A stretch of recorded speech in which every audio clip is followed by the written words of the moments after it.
Hey there, horror aficionados. Welcome to Horroria Whispers, where shadows dance and nightmares whisper. I'm your host, your guide through the chilling corridors of the unknown. And boy, do we have a spine-tingling journey ahead. Now, before we dive headfirst into the abyss of terror, I want to hear from you. Yes, you.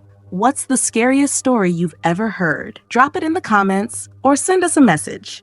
Who knows? We might just feature it in one of our episodes. But a word of caution, my dear listeners. The stories we're about to uncover here are not for the faint of heart. They'll have you checking under your bed and peering over your shoulder long after the final whispers fade into the night. So, grab your favorite blanket to hide behind, dim the lights if you dare, and let's embark on this bone-chilling journey together. Buckle up, folks, because we're about to delve into the spooky world of banshees. Now, when you hear the word banshee, what's the first thing that comes to mind? A floating spectral figure wailing into the night, right? Well, you're not alone. Most people imagine these eerie beings as harbingers of death, and well, they're not entirely wrong. So, what exactly is a banshee? Well, according to Irish legend, banshees are fairies. Yeah, you heard me right, fairies. But not the cute Tinkerbell kind. These are the real deal, and their scream is believed to be a sign that someone's about to kick the bucket. They even have a fancy name for their scream, K-ween, which means keening. It's like a warning shot that death is on the way. And get this, each family supposedly has its very own banshee. Talk about personalized service, right? Now, these banshees don't just rock up in one form. Oh no, they've got quite the wardrobe. Picture this, a beautiful woman in a shroud, a pale lady with long red hair, or even an old hag with frightening red eyes. And if that's not creepy enough, some stories even talk about headless apparitions and blood-carrying specters. Yikes. But where did these spooky legends come from? Well, historians reckon the first stories of banshees date all the way back to the 8th century. Back then, there were these women called keeners who sang sorrowful songs at funerals. But get this, they were considered sinners for accepting alcohol as payment. So as punishment, they were doomed to become banshees.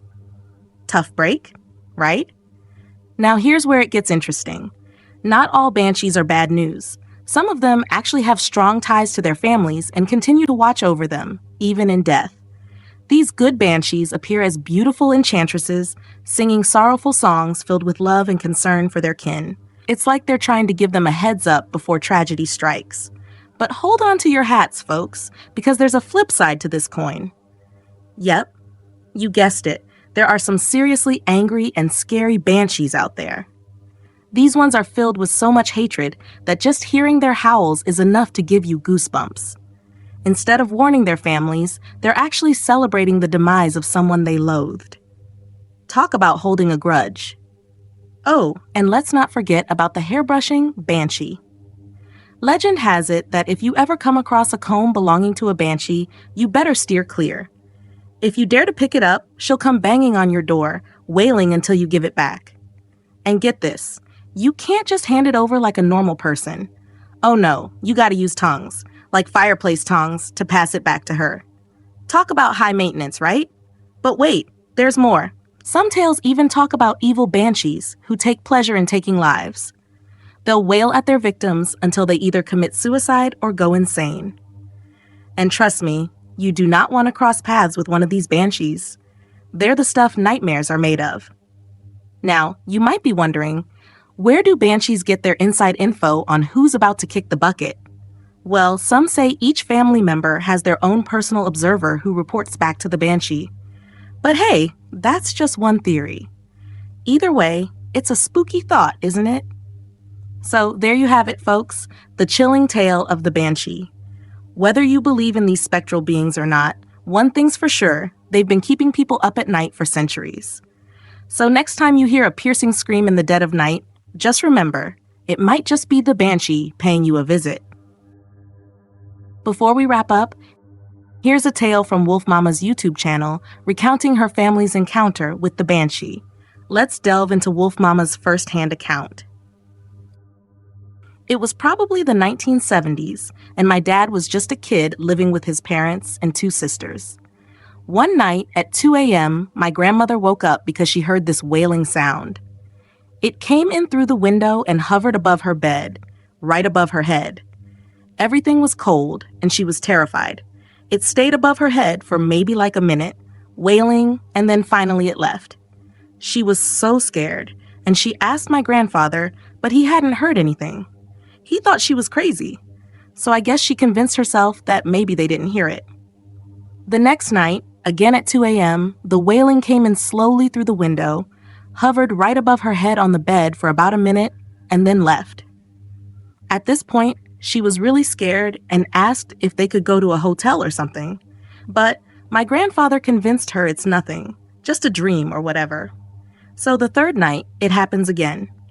The fourth night, my grandfather was going away on business, and my grandmother said there's no way she's staying in this room, in this bed, by herself after the last 3 nights. She went across the hall into my aunt's bedroom and slept in her twin bed. At 2 a.m., she was awake, fearing it was coming again. And again, she heard the wailing sound. She heard it come into her bedroom, across the hall, come in again through the window, and then it came out into the hall and traveled down and found her in this room. It hovered above her head, wailing, scaring her, and then left after about a minute. She was so terrified. She didn't know what it was, just knew that this thing kept hovering above her, wailing every night at 2 a.m. Then the next night, my grandfather was home.